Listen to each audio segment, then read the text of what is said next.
Hello, Faith family. This Sunday, the ninth Sunday of Pentecost, we have a very familiar story in our gospel lesson from Matthew 14, the feeding of the 5,000. Now, when we were kids in Sunday school, we thought of this as one of those magic Jesus stories. Jesus does something really cool to show that he's the Son of God. But now, after we've heard this story a gazillion times, I would hope that we would look for something a little bit more in it.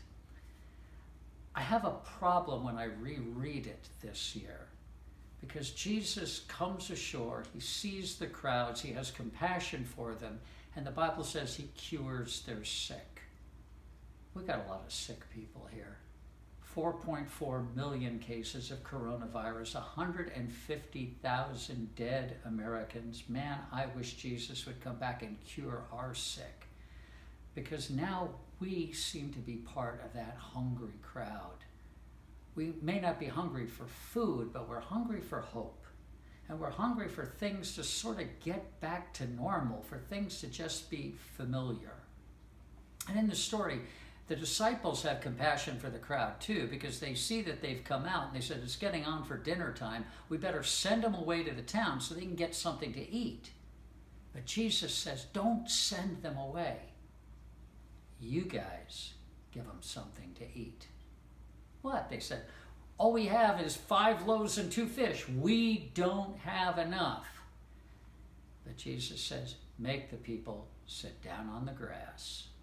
Bring me the food.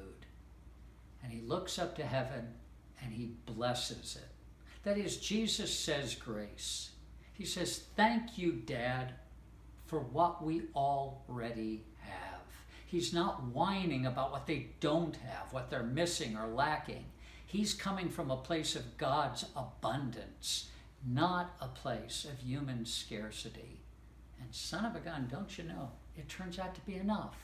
In fact, it turns out to be more than enough. The disciples gather 12 baskets full of leftovers. Now, did you ever stop and wonder where they got the baskets from? I kind of think this is what happened.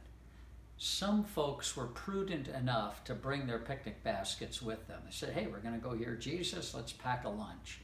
But when they sat down on the grass and opened up those baskets, they looked around and they noticed, hey, the family next to us doesn't have anything. Hey, you guys want to share some food? We've got some.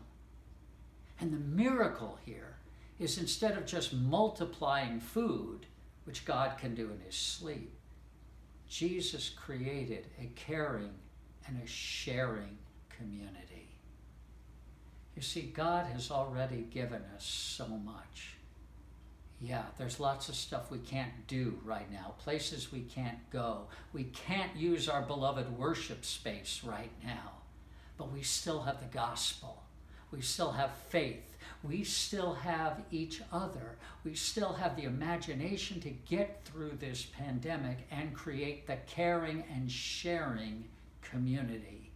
We can still love one another, even if loving one another means we stand 6 feet away and wear a mask.